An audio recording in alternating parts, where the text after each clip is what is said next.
Hello, everyone.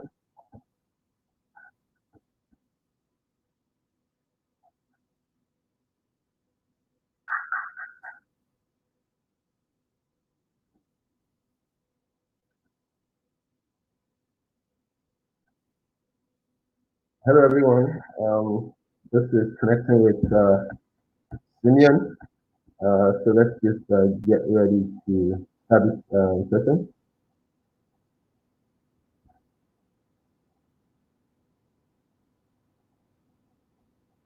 Yeah, I'm going to be getting my guest to come in shortly.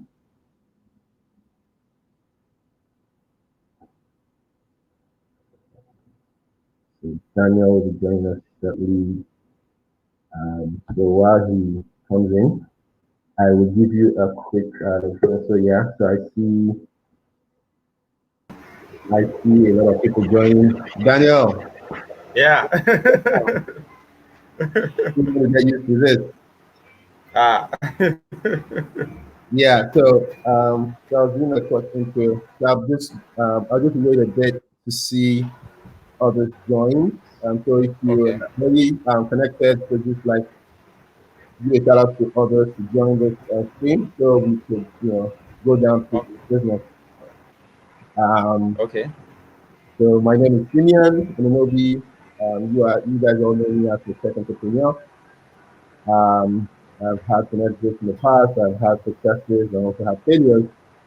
And I've just tried to do this to encourage, help promote entrepreneurs, to promote businesses, to promote staff, to promote investors, to promote everybody to come together and figure out a way to like help ourselves. Um, yeah, I see a lot of people already joining. Okay.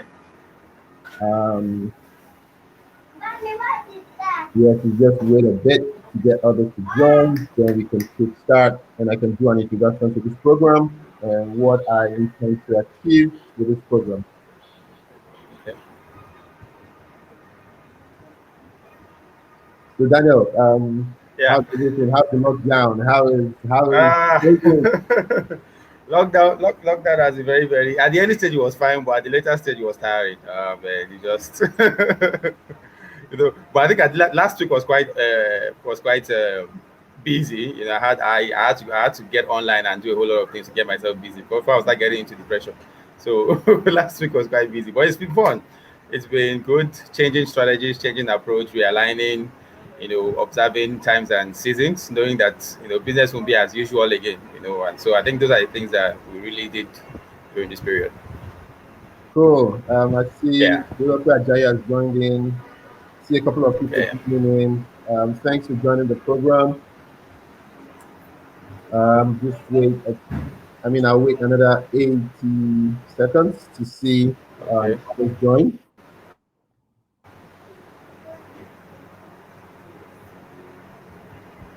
Okay.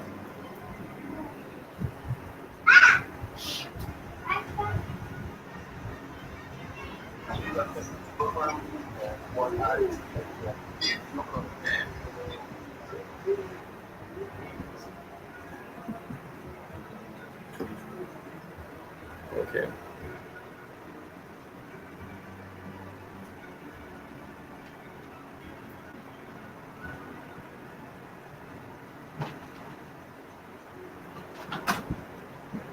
Great. We're up to 17. Great. Okay. Great. So I guess we can start. So I'm going to do a quick Yeah. intro to this program. So to connect with Senior and MLB, majorly what we've tried to do is to get heads together to start to rebuild. If you've seen my post some days back, I was really tired of complaining. I was tired of, discussing politics or complaining about Yeah. every other thing that's happening around us. So we just decided, you know what, let's just hit the nail on the head and try to like grow this. Let's build something together. So I decided to share with my friends. So I have friends in other places, so entrepreneurs, um, um, entrepreneurs, staff, people that have worked with different organizations, both top from top to bottom. I have investors that are friends. So I've been able to build a business. And then I just wanted a situation where we could actually go down to the nitty-gritty of what exactly it is about business, about growth, about personal life, and how we can actually come together and hold ourselves. So it's no longer competition as usual. It's not collaboration. So how do we collaborate to get to the next level? And I've spoken to a lot of people. Daniel happens to be a friend, and Daniel is going to be I'm opportune to have him as my first guest on this program. And the format of this program is straightforward. It's raw, core stuff. So you're not going to hear things like yesterday I was in rags and today I'm in riches without understanding how failure Yeah. actually rise from.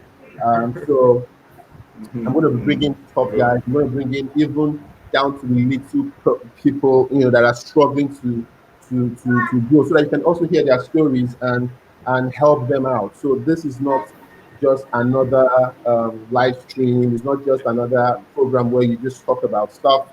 We actually want to have action. So I have mentored. I have been mentored. I still have mentors, and I believe that it's an opportunity to just go out there and just do this thing once and for all. Let's get people together and work. And by the end of the day, Daniel has actually offered to mentor people. So you're going to be getting mentorship, and I'm going to be keeping an eye on it.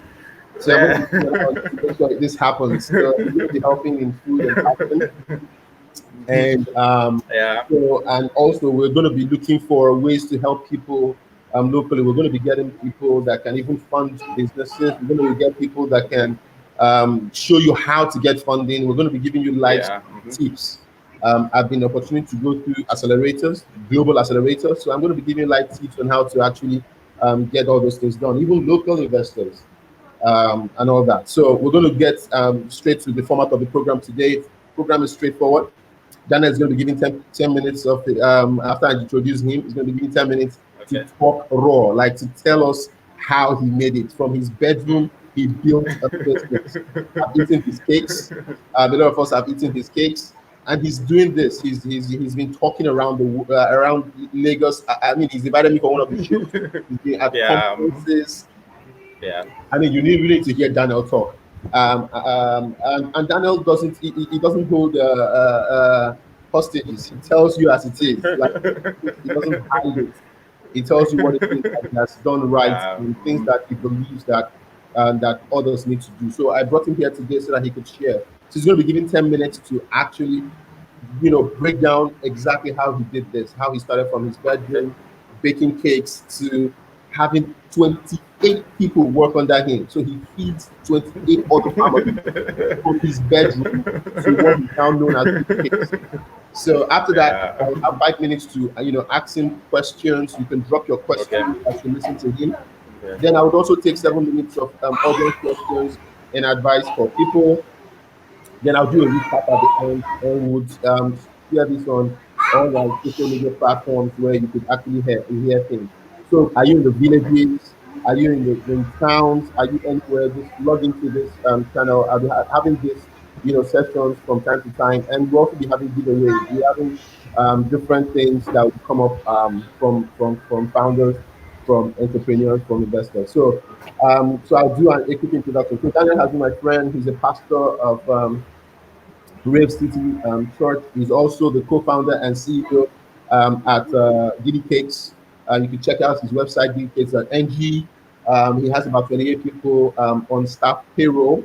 How he did it, I don't know. He's going to tell us all that. And he's a great guy to have. So today I'm going to be having Daniel Adeniyi, co-founder and creator of Giddy Cakes. Daniel, the Right. floor is yours. All right. Okay. I got. Thanks so much, bro. Thanks. I really, really appreciate this. This is a very beautiful platform, and I'm glad that this is coming at this particular point in time. And I believe a whole lot of people actually need the information we're about to share. And I think it's time we stop all the Google information, how to grow your business. Let's start giving you raw information. Like I always tell people, this is Nigeria. Nigeria is not United States or United Kingdom that have structured systems. It's complex. If you want to grow a business in Nigeria, you must learn from Nigerians who have grown their business in Nigeria.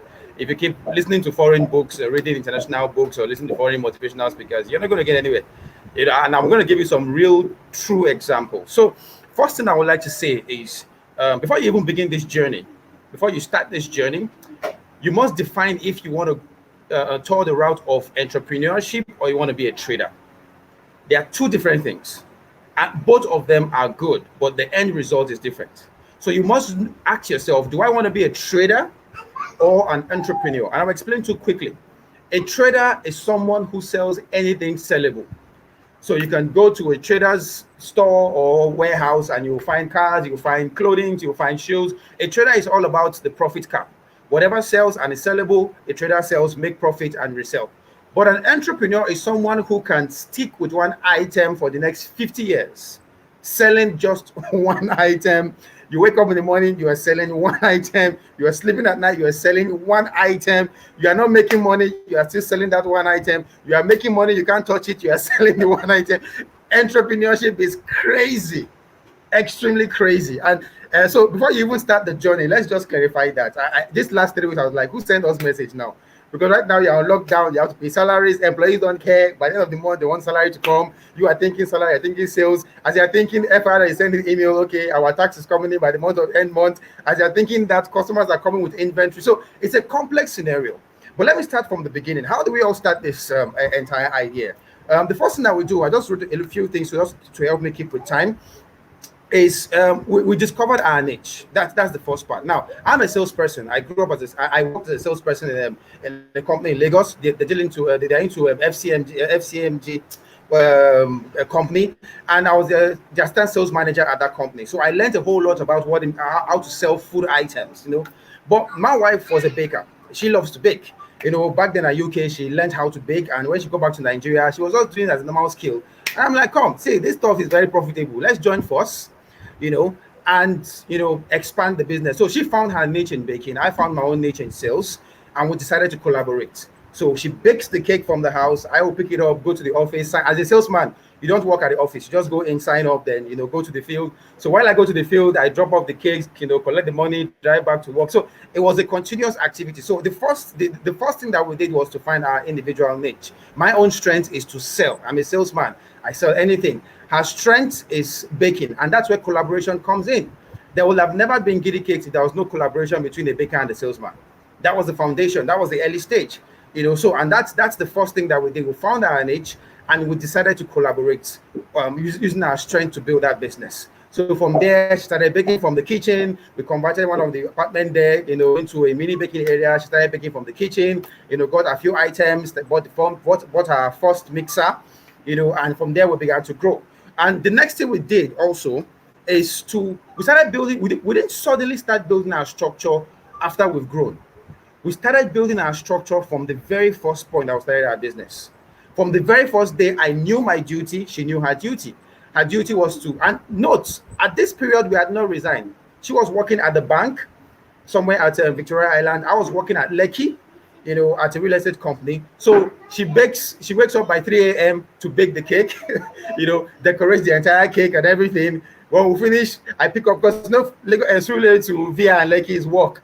So I have to wake up in the morning. We'll put the cake in the box in the car. I will drive down to VI, drop her off, drive down to Lekki, go to my own work, sign in. From there, deliver the cake at mainland. So we had that continuous cycle. But we all knew our description. I am not a baker. I've never baked before. And that's where structure comes in. So now a structure that people see now started from a very early stage. She knew that her job is just to bake, to decorate, and get the cake ready. I knew my job was to deliver the cake and ensure that in the customer service, then the online platform was working effectively, and that was my responsibility. And we did that for about a year. We did that for about a year, and we decided to take it a little bit further. So we employed our first staff. Note, we don't have a store, we don't have an office or a shop. So we employed our first staff, and is someone who is very trustworthy. We don't know her. I think she came in then it was through the BBM platform. We interviewed her. She was quite good. She was trustworthy, and other part trustworthy. So the lady resumes at our house at 8 a.m. in the morning, to continue the baking process, and shuts down by 4. So when we leave by 6 a.m., we'll drop the key under the carpet for her. So she comes by 8 o'clock, removes the key, works in our house, does the baking, clean up the whole baking area, then goes home, drops the key again. When we come back by 8, 9 p.m., we remove the key, go to our house, and then we had no key. So it was just me and her. And that cycle continued for about a year and a half. So at the point, we realized that, okay, this stuff is quite good. Let's build structure around it. Let's get our first soft, funding. So we went for a loan, a very soft loan, not huge. And the loan we went for is specific. We didn't break our neck. We went for something that we knew we needed. We need to expand, get a store, get a shop. So we are very detailed because we know what it means to take loan. So the first thing we did was to take loan for equipment, lease a bigger space, and that was the next year. That was the second year in business. I'm trying to give you the trajectory of our 5-year growth. First year, we discovered our niche. We stayed here. We kept selling, met some few customers. We had many errors, many failures. We adjusted. We changed things. We went back to our drawing board, did a whole lot of things. The second year, we went for a soft loan, got a cheap space. Now, I observe many people are so conscious of getting official cars. You want to get a store floor at a high-grow area. You want to be among the bigger boys. No, no. Even if you have the funds, it's not advisable to invest so much in properties or how I put it, things that are more like liabilities and not your business. So even though we had access to do some bigger things, we didn't look for the best areas in Surulere.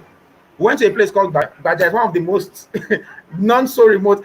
In front of our shop, they were grinding pepper to show you how bad it was. But it was affordable. It was a big space. I was affordable. But we didn't really bother because we know where we are going to. We knew the vision we had, we knew the goal we had, and we knew that as long as we keep building this way, then we went to some top places in Surulere, 2 million, 3 million per year. I say, what's happened? I don't understand. The place we got about 600,000 there. And that was way less. So we got the place, we moved in, and we started from a store floor at that same building. And from there, we started growing, we started expanding. And in between that process, we moved into defining our product line. Now, what do I mean by defining your product line? Many young entrepreneurs that I see today they want to do everything. They want to sell every product. You want to push everything together because you have a certain level of fear that, okay, if I push 10 things, 2 will sell. I think it's a very wrong approach. It's a very wrong approach. It's always important that you find your niche and, just stay there. So we got thinking, and that was when the recession came in. So Nigeria was broke. Dollar was $500, naira to $1. Things was very expensive. And I got thinking, I said, you know what, see, madam, sit down. We need to reappraise our strategy. What do we need to do? Now, if peradventure dollar becomes 1,000 naira to $1, what are we going to do to sustain our business? So we got thinking. And I said, okay, if adults are going to stop buying their cakes, who would they start from? Now, most adults will not buy for their grandparents or their parents because they are old, diabetes and sugar and everything. They will cut that out from their budget. Parents, they are over 30. What do you need cake for? That will be off your budget, definitely. But you see children. You see those things called children. You dare not play with their. They don't want to know. They don't want to know your problems. They don't want to know your challenges. They don't want to know if you are broke or you are rich. They don't care. They don't want to know if Nigeria is 2,000 naira per. They don't. All they want is their cake. And I told my wife, I said, you know what? This is it. Let's drop everything we're trying to do and focus on children's cakes. Let's take that market and make it a brand. Let's work on that market and introduce it as a brand that every mother, every father will look into and see and want to buy into our vision. It was a tough one because my wife liked the UK kind of business, do a lot of foreign cakes, very nice classic cake. I said, come, babe, this is Lagos, this is Nigeria. It's all about the sales and the money. Forget about this very classic cake because if you're doing all these funky cakes and you sell a small cake for like 20,000 naira, the guys that are going to buy this cake will not come to us. Because we do not have the brand that corresponds with that kind of cake. So you can make luxury cakes, but do you have the brand that corresponds with it? So before they come to us, they will go to somewhere else in Ikoyi or VI or Lekki to get someone who has the brand for coming to get the cakes. But we realized that we need to do something that was in line with what people need. So we started children's cake, and it was a tough decision because it means that we had to shut down wedding cakes, celebration cakes, and every other cake and just focus on children's cakes. And the first 6 months was terrible because customers were coming, we want wedding cakes. Oh no, we don't do wedding cakes. Oh, we want this cake. No. And not because we do not do them. No, we do wedding cakes, but we are just intentional. We are really determined that, you know what, this children's cake, we want to stay there. If it works, it works. If it doesn't work, it doesn't work, but we're going to ensure it works. So people came with different cake options that we refused at a particular period, and suddenly by the 6-7 months, boom, I don't want to use the word magic. All of a sudden, every mom started calling Giddy Cakes the children's cake company. Everybody started calling in, want to buy our children's cakes, want to buy our children's cakes. Business started growing. The small store that we rented, that we only had about 4 staff, had grown to like 8. So it became very small. So we had to rent a bigger store at the same building downstairs. So we had 2 buildings in the same location, for production. After 6 months, that building became tight. We had to increase staff to about 12. And it began growing. I will call, and by then, we now introduced investors. So, and the beauty is that the moment the investors came in, they saw our vision, they saw our product line, they saw our figures, they saw the entrepreneur's tenacity, they saw our commitment. It was easy for them to bring out their funds. The figures was there. Our books were kept. We didn't start keeping books at the late days. We started keeping our books at the first day. Our books were kept, even though we spent out of it at the early stage, but our books were there. We had our records, we had our account. Every transaction comes into the company account, and those things were things that we ensured from the beginning. So when the investors came in and we present our documents to them, it was so easy. It was easy because they could see the figures, what we sell every day, daily sales, weekly sales, monthly sales. It was there. So averagely every day we sold like about 10 cakes per day, which is almost about 70 cakes per week, and almost about 200, 300 cakes per month. So they could easily calculate, if I bring in 5 million, this is how much I will get. It was there. The books were there. It was not just, oh, sir, we need investments, we want 10 million. No. We told them what we are doing. We told them what will happen if they bring in their funds into the business and the results that we get over time. The dividends might not come in immediately, but we can guarantee with consistency and growth, they will achieve the result. And investors brought in their money and we expanded. We decided to move from the old store to the current store we are now at Adelabu in Surulere. And we moved in there, 3-bedroom, changed the whole place, get it all done. And it was the children's cakes. Now, something phenomenal happened during that period. We realized that from the second year, when we started the children's cake, parents had gotten so used to Giddy cakes that they now buy children's cake from us and go to other stores to buy adult cakes. It's cake is cake. a particular lady went to another store, bought an adult cake, drove down to our store, bought a cake for our child, and our staff asked her, "Madam, why do you buy?" She's like, "No, this one is adult cake. It's for adults. This children's cake, I trust you guys. You guys make the best children's cake." I mean, I'm like, okay, cake is cake. What is it? But you see, the psychology, the concept, the infusion of we being professionals on a particular area, on a particular product segment, got that woman thinking. And today it's become a brand. Many. Oh, I saw someone else commented, "I bought my child's first birthday cake from Giddy Cakes." Thank you, Wale Temidare Aguda. Thank you so much. I can see your comment there. And I was like, wow. So we told our investors, "Come, guy, bring in more funds." Yeah, but if you don't make money, forget making money. Forget this thing is working. Bring in more funds. I said, okay. They brought in more funds. They kept expanding, kept growing. Got to from 18, from 12 staff to 18 to 21 to 22 to 23 to now about 29 staffs. And the same building we are now is choked. It's like every time we grow, we expand, the building shrinks. I work from home now. My office, my wife's office taking over, my office taking over. There is no space. And every time it just keeps growing that same way. So those are the trajectory of our growth. But I'd like to see something at the end. During the lockdown, we entirely shut down all our communication platform. WhatsApp, Instagram. Okay, Instagram was on. We engaged people on Instagram, but WhatsApp was off. We have about 4 WhatsApp lines, and we didn't open lines at all. We were strictly off. Now, something happened during the lockdown. By the 4th week of the lockdown, my wife just felt, let us check to see if customers are actually even engaging the WhatsApp platform. Switched on the phone, and boom. I'm not exaggerating, close to about 3,000 comments, 3,000 WhatsApp chats on all 4 phones combined. Every single person wanted a cake. They were not making inquiries. Note, there was no marketing. We were in lockdown. We were not producing. And in 4 weeks, people were still communicating. It was so bad. Some parents were like, you just must give me, you must give my child a cake. My wife had to start pleading. They were sorry, we are not working. We are sorry, we are not working. We are sorry, we are not working. And customers don't want to hear. They just want cakes for their kids. And I sat down and I'm like, wow, come think of it. Most companies will tell you, oh, we are on lockdown, and customers can't even remember what you sell. They can't remember because you sell so many things. So your Instagram page is like a jamboree, it's like Balogun Market. You sell everything on your Instagram page. You sell shoes, you sell clothing, you sell everything, laptop, phones. There is no consistency. So customers can't even remember what you sell. But here we are opening our WhatsApp page, and customers wanted one thing: children's cakes. That's what they want. And when I took that to our investor, that investor CEO, 4 week lockdown, these guys want us to rest. You can imagine what 4,000 sales will mean to the company. The guys were excited. This is very good. This is very nice. Good work, good work, good work. So now after the lockdown, we are also expanding. Right now, we will have 2 stores. We are not able to open the second store because of the lockdown. So the store is there, closed. But once lockdown ends, we are opening the second store. By December, we have plans to open the third and fourth store at different locations, selling one product: children's cake. Feed it. Thank you very, very much. Thank you very, very, very, very much. Like I said earlier when we started this, I mean, we're going to go straight raw to the nitty gritty of what businesses are.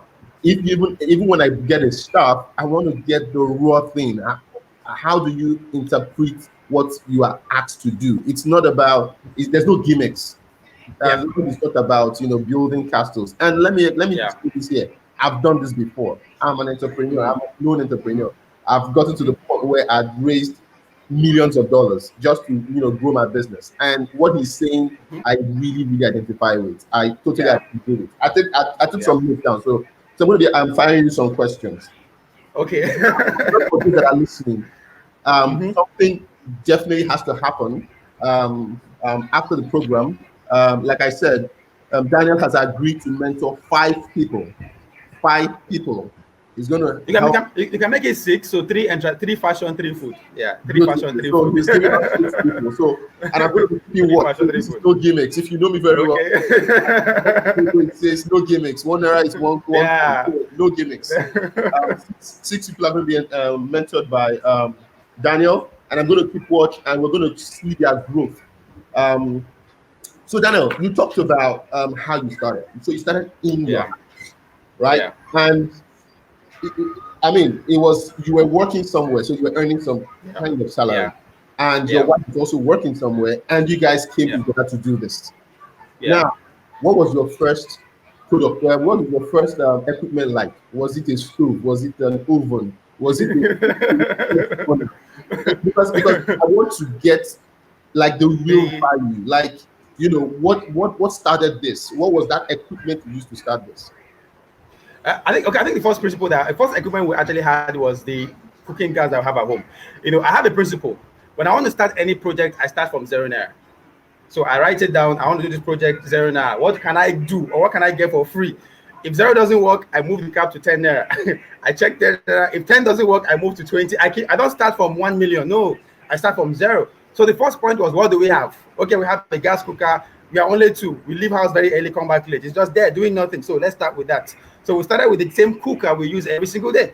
Then from there, we bought the first mixer, which mixer is the most important thing actually. The other items are basic house utensils you can actually get. So we got the first mixer. We used the cooker that she had at home. Then from our little savings, we also bought some other little equipment that like support equipment for the home. But the major one that was the oven, the gas oven, was what we use at home for our normal daily meal. Then the mixer was just bought. I think it was about 100,000 then or so that we bought the mixer. So if I get it correctly, sorry for cutting. If I get it correctly, you're saying I can do whatever I have, even if it's a friend's one, even if it's a friend's open, I can start. Even if it's stove, that is it. What do you have? What do you? Because the misconception is you always want something. I rarely get my mind fixed on huge stuff. Something happened some few weeks back. My wife wanted to buy a particular brand of oven, and she was putting out the whole budget. And I said, the ones that we're using now, are they faulty or bad or not good brands? So like, no, they are good brands, but I like this one. I said, it's about you liking. It's about, it's the economics of things. Is it valuable? What do we have right now? What don't you do with it? So look around you. Where you are right now, as you're watching this, look around your house. There are tools you have you're not using that can actually fetch you a whole lot of funds. Look around your house. When you can't find anything around your house, ask yourself, where can I get it for free? If you can't get it for free, then ask yourself, where can I borrow or lend at a very cheap? Don't go for I want to buy. You see, our mind is very central. When you come with huge task and you see bigger needs attached to that task, your mind literally shuts down. It's called they call it flight for fright. When you see a lion, you move. So it's a psychological state where your mind controls your system. because your mind now says that, oh, this is a bigger problem than the need. And if you keep thinking about that problem, you will go berserk. So your mind literally shuts you down. And that's what happens when many people forget a whole lot of their dreams or procrastinate. That's what happens because the mind just keeps putting you in that state of, don't worry, tomorrow, you get it done. It's a psychological state, but start from the little. Don't put your mind under stress. Start from the little, from 0. If there's no 0, increase to 10. If there's no 10, increase your value. Once you keep pushing it upward that way, you realize that the funding you're looking for is there in your house. The materials, the equipment you're looking for is there in your house. So start with what you have. Look around you. Great one, brother. Great one. So the next thing I want to bring out here is you said you started with someone close to you. So in this case it was your wife. Yeah. Now, and you guys brought your talent. So you were a salesperson. You could sell. You could. I mean, I've seen you sell. You could sell anything to me. Yeah. So you could sell. Yeah. And you could produce. So and you brought these two things together. Now, a lot of people are listening. Some of them don't even know how to start. Some of them don't know what to do to even start. Now, and what I'm hearing you say is that I can start with someone. A lot of people know me very well. Yeah. The main backbone we have is my wife. We do. And she is excellent at what she does. So, how do I look for that second person? How do I get that second part that I need to make it a whole? So I can do this, but I need one thing. Because what you've said to me is you need sales and you need the product. So somebody was providing the product and somebody could do the sales. Yeah. So how do I get that second person? Is there a problem being your wife? Because I know you might probably have had issues. So like just okay. First thing first, there was no husband and wife when we get to the office space. You can both have privately. We fight a whole lot. She's an economics. I'm a psychologist. She's an accounting kind of person. I'm a sales guy. So opposite, we're like far apart. So there is no day we don't cross each other's path. And we understand that because we all have our responsibility. I have my results to deliver in the company. She has a result to deliver in the company. There are many times that I've rejected their kind of cake design because it's not my standard. I can't sell this customer. Why? Because that as a sales guy, I know what I want to sell. So I think the first thing is not even about whether you're married or not. It's about identifying someone who complements your weakness. Never you at any point think you have 100% strength. It's not possible.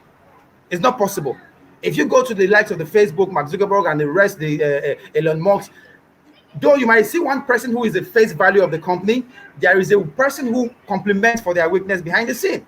Every company, every CEO, every leader, every boss has that one person that complements their weakness. So as a leader, you focus on your strength 100%. Then your weakness, you get someone to fill it in. Now, the person you are bringing in, ensure that the person's weakness is your strength. Because if the person's weakness, if the person's strength is also your strength, you will have conflicting issues. So it's like both sides coming with their 50-50 strength and 50-50 weakness and collaborating. So her strength is my weakness, my strength is our weakness. So there is no conflict of responsibility. We both put our strength together and complement each other with the weaknesses. So look around you. There is a whole lot of statement that, okay, we don't have loyalty, we don't have trust issues and everything. I don't think that is true. If you really look around you, you know some friends that are very, very good. You don't have to go into full partnership. No. You don't have to go into full partnership. You can bring the person in as maybe a cohort staff or a co-owner or partner or something, or even on paid salary. Depends on what you want to do. But it doesn't have to be, you have to go into full partnership. But sometimes, again, I believe collaboration is the way forward. If you're still living with that school of thought of, my business, my thing, my idea, my goal, I'm sorry for you, really. I am, because I don't know how I'm going to do it in 2020. I seriously don't know how I'm going to do it. The world is so fast. Everything is moving so fast. You only have one brain. So if you think you can do it all, well, I wish you all the best. You need to get someone that complements you. So you really need to, complementary a complementary package in quotes. So you also said something about guys, if you have questions, please, this is the time to now start shooting your questions. I'm going to be taking those questions once I finish the ones I've jotted down for Daniel. So Daniel, I'm one person that people know as simple. Like I don't hold things dear. And this has actually backfired a lot of times, where people in Nigeria feel that you need to be one standard kind of personality to be able to achieve certain things. When you were talking about localizing demand, localizing supply, making sure that what you are selling is what people want. Yeah. starting a business from home, like starting Yeah. something today, how do I put myself on that pedestal where whatever I do, I'm not speaking my Zuckerberg language. I'm speaking Yeah. Nigerian language. Real time Nigerian language. Exactly. How do I get to customers? How do I, you're a Mm, sales machine. How do I sell without mm, having to wear a suit? How do I sell without having to drive a Jeep? How do I yeah. actually get to people's minds where people would respect me? Is it my product? Is it the quality of my product? What exactly do you think, in your experience, has helped you from zero to where you are today? Mhm. Mm. Okay, I think my job as a salesman actually helped me a lot, with regards to learning how to sell. But beyond that, as an entrepreneur, now career sales as a career person is different from sales as an entrepreneur, and I'll explain both. As a career person, it's more of you are within a system, so you are part of the system. But as an entrepreneur, you are the head of that system, you are the leader of that system. Now, the first thing you need to do is I want to admonish every entrepreneur listening to me. Rule number one: this is Nigeria. I grew up I my early days. I grew up with so many foreign knowledge. Foreign, I read a whole lot of books from Brent Tracy, Psychology of Selling, a whole lot of foreign books. And I learned all these things like cold call, all those stuff, yada yada yada, and every other thing. It does not work here. Forget it. Forget it. Like I say on Twitter language, it does not work. It doesn't work. Mistakenly call someone and do cold call in Nigeria, they will the way they will insult you. It does, because Nigeria, we're a nation with trust issues. So some principles don't work in sales. And you find that a lot of people are trying to adapt their sales to a foreign culture. They're trying to create so many things foreign. I tell some people that look, tech is good. You can sell on Instagram, you can sell on YouTube, all those things, all those platforms are very fantastic. But you must understand the Nigerian culture.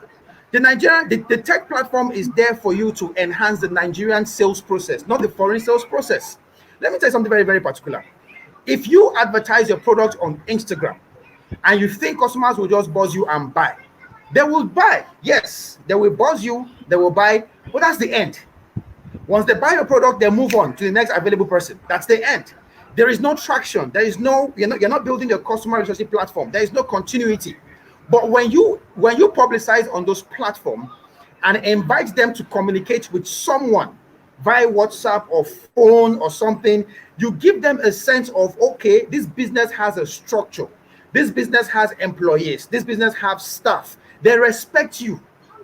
Let me tell you something that happened to us. There was a period that I was busy selling, and virtually every customer had my phone number with my wife's phone number. And I realized that every time I go to deliver a cake, there is always one problem or the other. Customers are not satisfied. There's always one problem because they know that you are the owner of the business. I come to deliver the cake. Everything works that way. And they realize that, okay, this is the owner of the business. Same with my wife, you know. But I realized after a while, I told myself, you know what, we're going to stop this. I'm going to get a business line, and keep my own personal line. I'm sorry, convert my personal line to a business line and get a different private number, that I use and every other thing. And since that moment, whenever customers call, the response is, hello, good afternoon, you're on to Giddy Cakes. I suddenly realized that they started creating a certain level of respect. The complaints we had previously, we had less of those complaints. Why? Because they now believe it's a company. Back then, customers would call my wife, they will negotiate. No, bring it down. It will not work. But the moment they call and they hear, hello, good afternoon, you're on to Giddy Cakes, the negotiation stops. How much is the cake? Okay, it's 20,000 naira. Ah, it's expensive. Oh, okay, no problem. Before, because they know that the person at the other side is the owner of the business, they will frustrate you. And it happened. So when we got our stock floor, my wife still had a number on that platform. And okay, the customer came in and was discussing with our staff about a certain error with that cake. And she was really calm. She was calm. The moment my wife stepped into the store, the woman changed and she heard that that's the owner of the business. Ah, madam, no, I will not accept that. And I'm like, before she stepped in, you were so calm, speaking to the customer service. But the moment you saw the owner, you just went all. So, as an entrepreneur, if you're a one-man business, have two phones. Packaging. Have two phones. One is your personal line, one is your business number. When your family calls you, answer them. Hey, what's up? How you doing?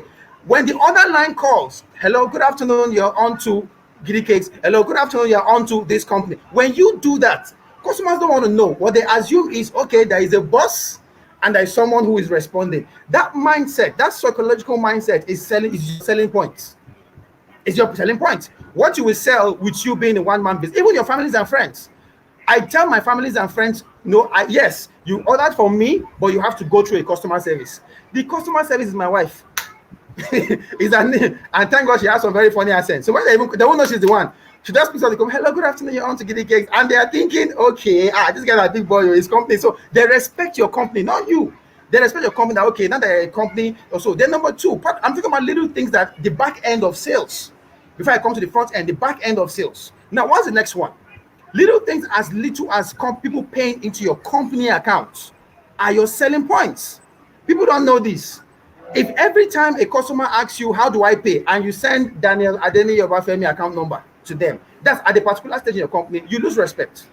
You lose respect because they see you as, okay, I'm paying into a one-man business company. So no matter how small your business is, ensure you have a corporate account. And the benefit of corporate account aside sale is a time will come, you will need bank loan. You will need bank loan. Bank doesn't check button end. Don't think that tomorrow you can go and meet one uncle and put 20 million in your account and bank will give you money. No, bank check your transaction, inflow, outflow, money that comes in, money that goes out. So your bottom line can actually be 0 naira. But when they look at your transaction for the past 2 years, they can see that money is coming in every day, money is going out every day. That's what banks use to estimate your credit worthiness. Not that you have one big account in your money in your account. So 2 reasons: get that account now. When the customers ask you, how do I pay? Give them the account number. You can do you can put the money back in your personal account later on. That's your own issue. But ensure that the money coming in comes into your personal account. Those are your selling points. Now, in terms of sales, once you have a product that is sellable, and not the word sellable, please, if you are listening to me, don't try and sell what is not sellable if you don't have the funds to push it. I don't know how to shout this. Don't sell a product to Nigerians that is not sellable or Nigerians do not want. See, there's no sentiment here, bro. There's no sentiment. Many guys are so, I have this lovely idea. I traveled to UK. I saw this fine product. I came back to Nigeria. I bought 10 million worth. You crash. Because you will need money to educate Nigerians that this product is new, it's innovative, it's a good idea. Look at the billionaires. They don't stress themselves. But anyway, why can't Dangote go into technology? That's not, he knows the Nigerians are very, food, what sells quickly is what Nigerians want. Keep it simple. So if you're a fashion designer, don't come with some very, very mischievous design. You will complicate Nigerians' brain. There are many companies that I look into, especially fashion designer, because she actually mentor us, not directly though, but in terms of being children's business, that's rough and tumbles. The woman only does one thing, and she knows what Nigerian wants. No luxury. No, she just sells simple things and give children some good looks. That is it. And that's how it is. So your product, find out, do Nigerians really want this product? Ask yourself, you're a Nigerian, do you want this product? If somebody sells this product to you, will you buy it? If you cannot buy it, forget it. An average Nigerian will not buy it. You just keep spending money on advert, doing sponsored ad, doing this, and it will not work. So number one rule, ensure your product is sellable and Nigerians want your product. Later on, you can diversify. Point number two, consistency. You see, you might be selling every day, but are you selling the same thing every day or you are selling different things every day? Now, there are two ways. As a one-man business, you can be consistent in selling one product on your platform and do side hustle. But your side hustle it cannot be as pronounced as your business side. Because while your business, you want to ensure that it's consistent. So I can be selling cakes and my side hustle could be trainings, cake trainings. So I build two platforms, one strictly for cakes, one strictly for trainings. I don't put both together. And I try as much as possible not to put my face on both, so it doesn't create that I'm doing too many things. If you go to all my page, you hardly find my face. People don't know the owner of Giddy Cakes. It's just lately I know the owner of Giddy Cakes. People don't know us because it's a business. We want them to build trust and faith and sellability on the company, not me or my wife or anybody else. So tomorrow, if I resign and I go do something else, Giddy Cakes still moves on. Giddy Cakes still sells. So my push is on the company, and we are selling a sellable product. It's easy for everybody to buy children's cake. It's very easy. It's our niche. And what we also do, the next part is, in your selling, ensure you have backstage structure. Now, at Giddy Cakes, we have a very simple principle, very linear structure. What a customer orders on our ordering platform, whether it is Instagram, Facebook, or website, is the same item you get on delivery. Our staff have been trained to work based on our productization. So when the customer orders a particular cake, a Paw Patrol design cake, that order is sent to customer service. Customer service sends to production. Production guys know what to do. They are not thinking any creativity. They know what to produce. They know what to do. They know what to They produce. don't argue with you. They They don't don't. argue with They you. don't. They don't. There is a template. It's a template. It's a model. They already have the template image. They know what to do. So once they move from production to decorating, the decorating guys are not wasting too much time thinking, oh, what color? How do I design it? How do I make the edge? No. There's already a template. So what the customer orders, we just take that template and give a staff. The staff knows what to do. Once the staff finish, the staff takes it to quality control. Quality control does our checks and takes it to delivery. Now, guess what? Delivery guys are already on standby. They already have the name of the customer, the phone number of the customer, the delivery time. So 7 a.m., their delivery is set, they are out. So that circle is what sustains the sales process in the company. What we do as the owner of the company is to ensure that the whole joints are well lubricated. Your staffs are fine, your culture is okay. As that continues, now this is the beauty. As the cycle continues, when investors bring in 100 million, for instance, what they are simply doing is to expand every sub-unit. So right now, if we have 5 staff in production, 2 in customer service, 2 in decoration, 2 in this, and those are the whole process. When investors bring in their funds, what do? We only increase from 5 staff in production to 20 staffs. 5 staffs in decoration to 30 staff. So it's not the business that expands, it's the structure that expands, and the business also expands. And that's what makes investors bring money. So all these little, so selling is not just coming online and say, I can sell. There are many, the backstage, the back end of selling is way important than I can sell. Because you can sell, fine. Let me give you this, just give me some 6 seconds. Let me share this analogy. Now, there are 4 processes in sales, 4. There is a part where you sell a product. I've explained this many times in my past. I think I'm going to come out to start doing some trainings. I've been very laid back for the past few years. Maybe you can, because the time here is not enough. This is like a whole, you're there at the last training that we did. The whole day. You can't learn this thing overnight. You can't. Okay, let me say it quickly. Now, the first stage of sales is when you just sell. S-E-L-L. You just sell. And what does it mean? I have a product. Do you want to buy? Communicate, converse the whole thing, communicate with customers. Also, when customers see your product and they like it and they buy, that means you have made a sale. S-A-L-E. A sale. You can note that in your jotter. S-A-L-E. So the first part is S-E-L-L, where you communicate, you converse, you make the whole noise on Twitter and Instagram. That's the first part. It's called S-E-L-L. The next part, when the customer buys, exchange value, bring their money and buy, is called a sale. Now, note, many people make a sale and they go back to rest because they feel, I don't make one sale, man. Thank God for today till tomorrow. Yes, tomorrow you can make a sale, but when you keep making unit sales every day, you are killing your business. The vision of every entrepreneur is to grow your business to a point that you have volume sales consistently every day. Now, how do you do that? From making a sale, you move to selling. Selling is the stretch, is the period where you keep driving the customer. So a customer has bought your product.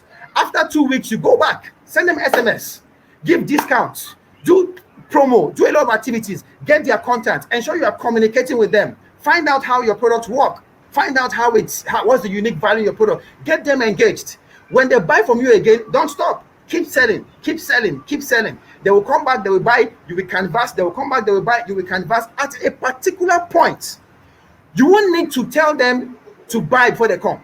It's now their nature. When they think of a particular product, they think of you. So if you're a fashion designer and you want to go into shoe business, for instance, now, make your shoes so good that anytime customers think of a particular slippers for ladies, they think of your company without any adverts. The advert is now imprinted in their brains. It's no longer about it. So when you do your promotion, it's just like reinstigating that advert, just reenacting it. It's already there. And that's what happened weeks back. I told you about the lockdown when we had 4,000 comments. No advert, no flyer, no store floor open, no publicity, and 4,000 customers wanted cakes. How did it happen? Consistently. So right now, I can boast that I have 4,000 customers to any investor. I can categorically boast. And you know what? I can boast that we can increase it by what? The next 8,000 customers. Why? Because these customers now don't need my advert to buy. They don't. And many of them have been there for the past 4 years. Then last thing I will say quickly, staying power. People give up too easily. Bro, Nigerians, they give up. 6 months, 12 months, no show. 18 months, no show. 24 months, guy, man, this thing, this thing, I don't tire. But they work, they work. And it's just it's not working. It's just that it's dropped. drop, little drop, little drop. See, what is not working is when there is no drop at all. But we If there want is no drop at all, we want to buy Lamborghini. How do you? oh my goodness, I oh mean, my goodness. that's something that is beautiful. Talk about selling, then sell. Now, Yeah, so that we don't keep a lot of people want to get to do other things. I have some questions, and I'm going to be reading out those questions yeah. to you. So Okay. please push your Wow. questions, and Daniel will help us with answering them. Daniel, before you take this question from Jerry Ihejirika, Yeah, I can see it here. Yeah. Mhm. I would ask you one question before you rush into this one. Um, how do you get that staying power? You talked about selling, then staying. How do you get Ah. staying power? Because a lot of people have spoken to me and said, "Oh God, this thing is not working. Oh God, this is not working." When I check their bank balance, I realized that they can even feed for the next 1 month, but they still want more. People want more. They don't want to go through that process. They don't want. Yeah. They want more. So, what convinces you that this is working? Where do you say this is working? Because you taught us two things. You said one, if a product is not buyable by you, don't Forget it. sell it. Don't sell it. If you Don't don't, sell it. if it's pencil that writes underwater, because you're not swimming anytime soon. That's my prayer. So how do I get from that point where I now have a product that is selling, but I need to now push it, because it's going to flow into Jerry's question, which is, what initial steps did you take in marketing and selling? Marketing. That helped you do this, because you didn't have money. You didn't have money when you started. No. What did you do No. correctly? No.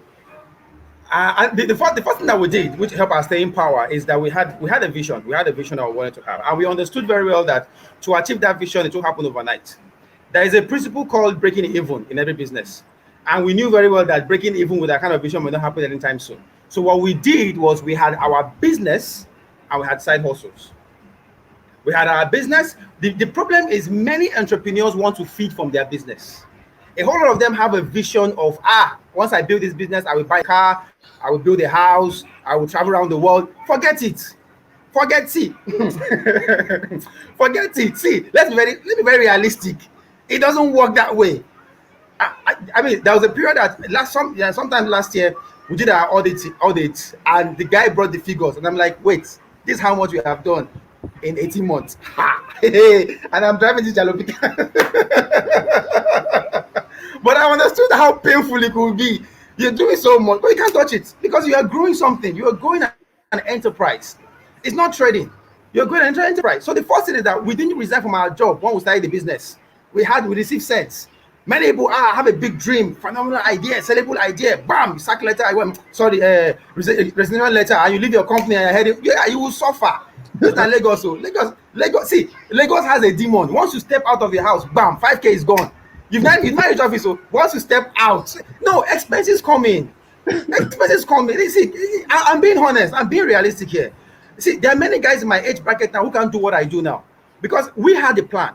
Let me give you a particular plan. This is even off business. It's even part of a business because when we got married, our plan was for the next 2 years, no kids. So we had enough time to eat our Indomie, drink our gari, sometimes salary, because our staff that we employ, we pay half from our salary. So we get paid from our company, then we remove and pay the staff. Crazy experience. So I think we had like 3 staffs at home. So we get our money as our salary. She was earning, I think, about 150. I was earning like about 100 or so.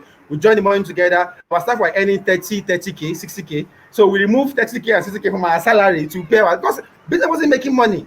But we knew very well that as long as we stay on this vision and we keep growing our marketing strategy, it will work. But we may not be able to benefit or feed from it yet. So we had side hustles. I was doing trainings. She was also doing our own trainings there. We had side hustles. So our side hustle was feeding us. It wasn't affecting our business. So we had concentration. We're not looking for a way to pay school fees or anything. We had no kids. We had no luxury house. Our house was normal. Our car wasn't consuming fuel. It was a small Corolla car, red car. It wasn't consuming fuel. We weren't looking for any big car to drive because we know all those things that take. There was a period that for 1 year we didn't subscribe on DSTV. We were watching on TV. I knew all the Indian films, all the Lebanese films. I knew there was a film by 2 o'clock that I used to miss. I need to rush home. It was a life and we enjoyed it. Not that we didn't have money for DSTV. No, we did. We did. It But was we not. knew that we need to sacrifice to build this thing. It's not magic. It's not magic. You must pay that price. It's not magic. So all those things are what we did at the early stage. And our market, like I said, our market strategy was very simple. We knew our product was sellable, and we used all the platform. We failed many times. We did many Valentine's products that failed. We did many things that failed, but we are just consistent. And later on, we'll find out our own marketing channel, which was majorly Instagram, and I think Facebook there. Yeah, Facebook helped at the early stage, and Instagram, they'll move to our website platform. So that was really it. But the backstage is many entrepreneurs want to build a business at the same time feed from the business. It cannot work. In Lagos, you know how much school fees, house rent, it cannot work. I want to buy Lamborghini. Yeah, how? No? I tell some people because my company that I worked for, you know, you see, let me give you a particular clue. I met a particular big woman like that. She has a chain of businesses, and I asked a very simple question. Now, man, why do you drive a luxury car? She said it's not a luxury car. That is a two for her. I said, this Lexus Jeep two. How? It doesn't click. To me, it's luxury, man. This is not big boy's car. So like, no. So like with the kind of companies I have, I visit at least about 20 stores in a day.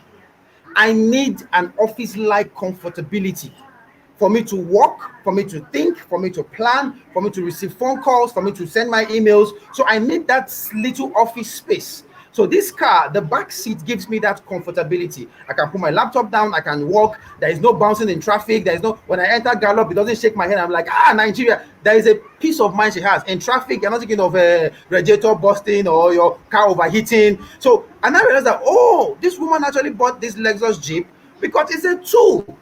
We entrepreneurs, now that to us, man, I need that Jeep, man, guy, I need to buy this car. It's a tool to the woman. So when you see all these guys drive, it's a tool. It's a tool to them. A Dangote buying a private jet is a tool. Because Dangote in a week can have like 10 meetings in 10 different countries. No airline can meet that schedule. It's a tool. So at the stage you are, manage the tool you have. When you grow and you have 20 stores, you realize that, and the beauty is when you have 20 stores, it's your company that will buy the tool for you, not you. As the MD, the company will buy the tool. Okay, MD, this is your official car. And that's how it is. We started a very, very jalopy car. Today, we got a different car some few months back, a Sienna Boss. I didn't start that same way. It started from scratch. We had my car there was a BM I had that was smoking the whole neighborhood. And I was going to deliver cake with smoke following me everywhere. We had money to buy a car. Don't get me wrong. We had money to buy a car. But that's not the priority. That's not the need. That's not what we need. What we need was to grow this business to a point that the business begins to take care of us, the owner, as the MD. So it's structure. So when you build your business, the fact that 5 years, God, I'm going to build a business now, start driving like you're deceiving yourself. By the time Elana is fling tax on your face, that your Lamborghini. Thank you very much. when they check company record, I see Lamborghini 20 million. This man get money. When they file your company tax. Very much. I think you bring me back. Oh my goodness. I have. Sometimes we had two cars in the house after a long while. And one day we just couldn't pay salaries. My wife said, let's sell one of the cars. And we did. Yeah. You don't know that's sharp, sharp, man. Sharp. Was what we wanted to build. We wanted exactly. But the funny thing is this, and I'm going to take you back. You spoke about consistency, and I want to. I'm a student of consistency right now, and let me tell you what I mean. Yes, I'm an entrepreneur. I've been there. I've done it. I've done that. I've done this. But I realized that at some point I was breaking ranks. I will talk about politics today. I will talk about social football tomorrow. I will talk about people could not identify with me. People could not identify what exactly makes me untick. And my wife just stopped me one day. She's my brand negotiator. She just goes, you like to talk about this. You like to help people grow businesses. You wear rags sometimes just to grow your business. And I just realized that it has helped me grow because I get comfort and I get happiness when people these little things. So with that, I'm going to ask one of my last questions. If you have one last question, please do. And I'm also going to be picking 6 people that would be mentored by Daniel. 6 people that will be mentored by Daniel. So my last question is this, and this is a takeaway. Somebody just said, Daniel, where is that? Where is that? Somebody I think said, I can see it here. hello, Cole. You said, hey, hello, Daniel. Are you thinking of writing a book or a course? Book for Africa, man. Shit. I would like to buy. Because a lot of people don't understand that. I mean, I even Yeah, I true. and I see opportunity. People see poverty, Yeah. they see opportunity, but people don't. And shout out to those guys that are listening from far away in Imo State. Oh yeah. Shout out to you guys, man. Respect, man. Respect. I respect you I was guys. there. This for you Sorry. guys. Yeah, that was my sales zone when I was selling. Imo State, I sold in those regions. Those Exactly. guys. So there's a lot of opportunities everywhere, and you can actually Yeah. keep expanding these things as you go.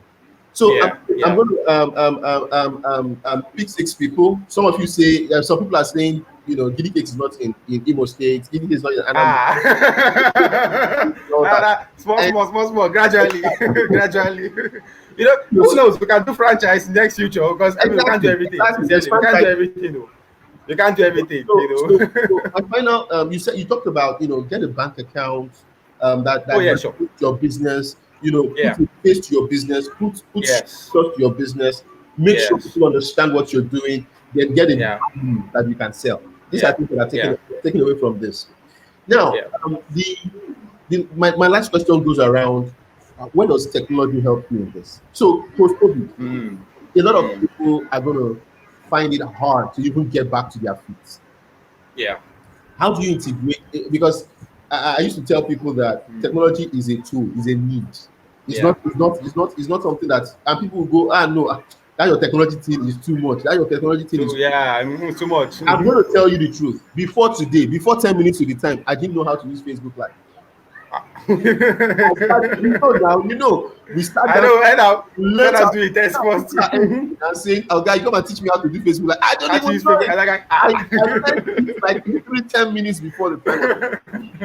So at the end of the day, how do I get to that point where I will tell myself that I can use technology for the next thing? Zoom. Everybody knows Zoom today. Why? Because it becomes a necessity.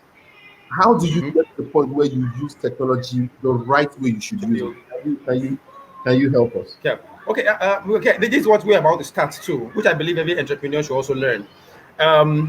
Post COVID-19, the narrative will change. Sorry. My producer just sent me a message. Please send want to be chosen for mentorship. Send me an email at connectwithsimeon@gmail.com. Please write it down. Connectwithsimeon@gmail.com. Connectwithsimeon@gmail.com. Send me an email stating topic would be mentorship from Daniel. And put in the reasons why you think you should be mentored, where you are with what you're doing, and what help you need. Please send me that email now, and I'll pick 6 of you whom Daniel will be giving to mentor. And I'll make sure, like I said, I will follow through. I will make sure this happens. I don't do things without fighting for it. So I'll take it. So please send me an email. Connect with Simeon @gmail.com. Connectwithsimeon@gmail.com. Send me an email. The subject should be mentorship from Daniel. Tell me why you fit this bill, and I will get Daniel to respond. So please, Daniel, over to you. All right. So like I say, the past 5 weeks I've been doing a whole lot of observations, and one of the things I realize is the entire narrative is changing. Our psyche is changing. Our mode of doing things is changing. Even in the church, I'm a pastor, and all our approach is changing. Let me say this here. Let me just digress a little bit.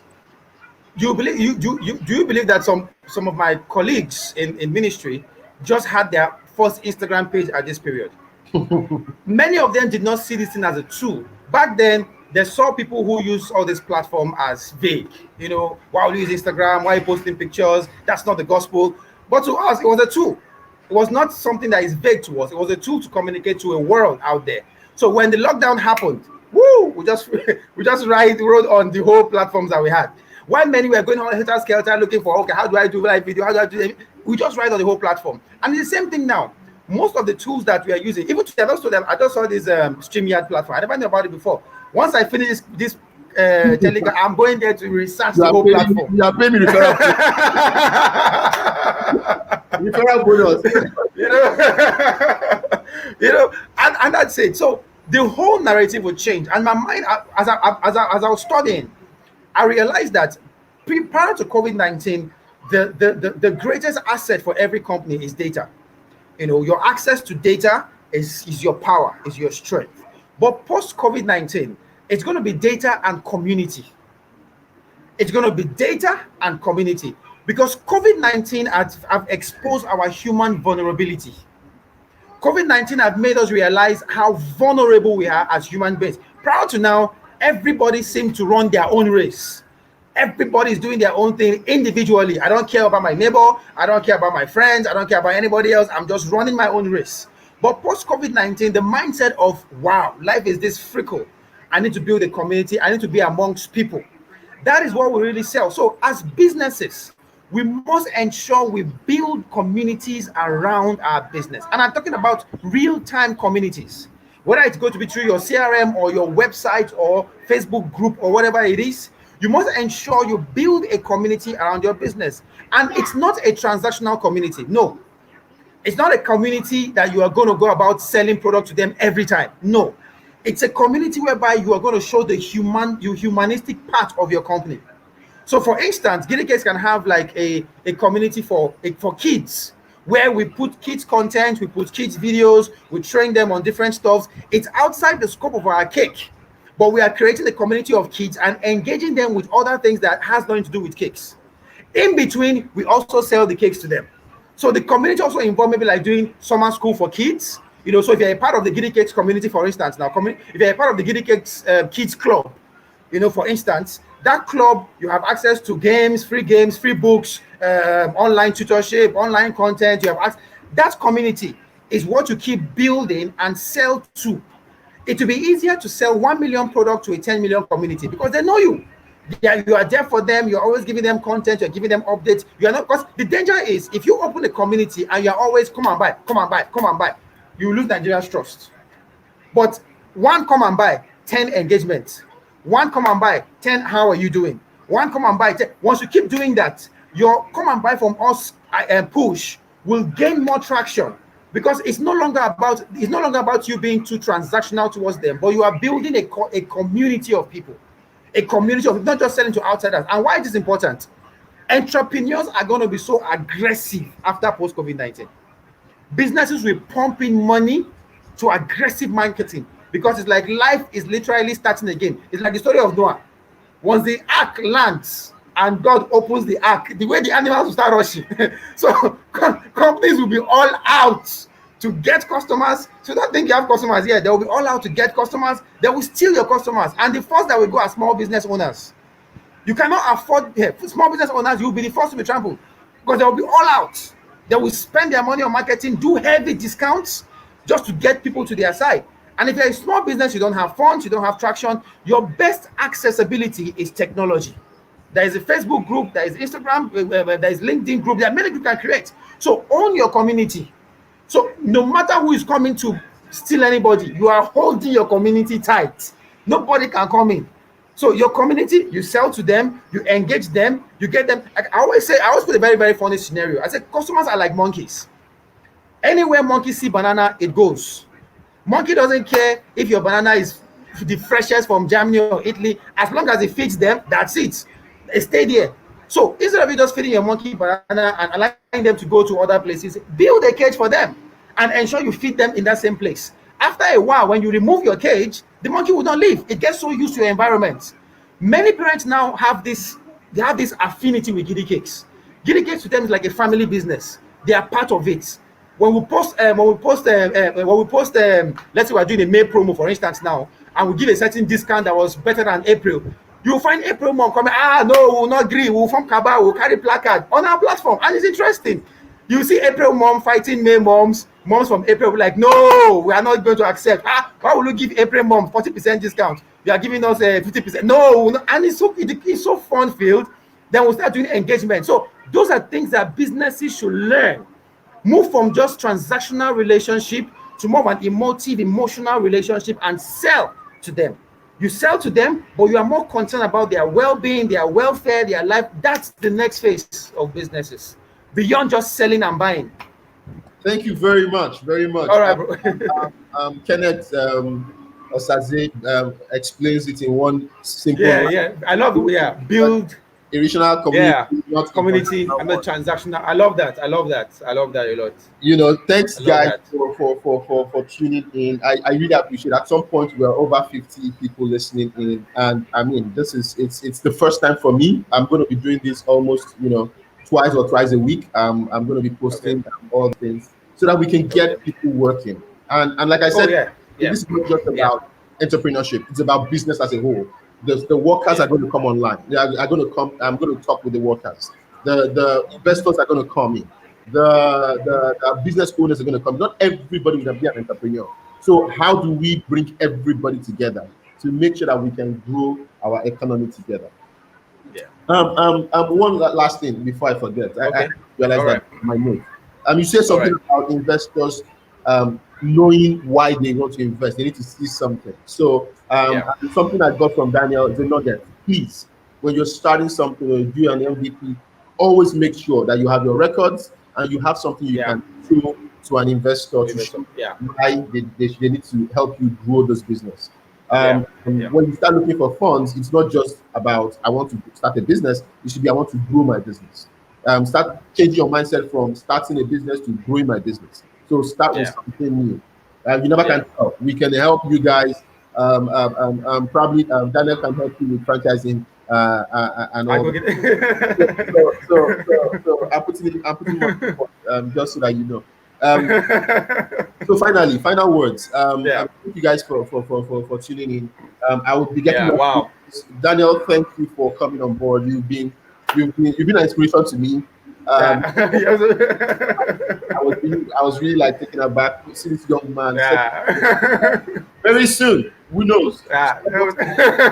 Starbucks might be your competition. Yeah. Every look and cranny Ah. from Lagos to the world.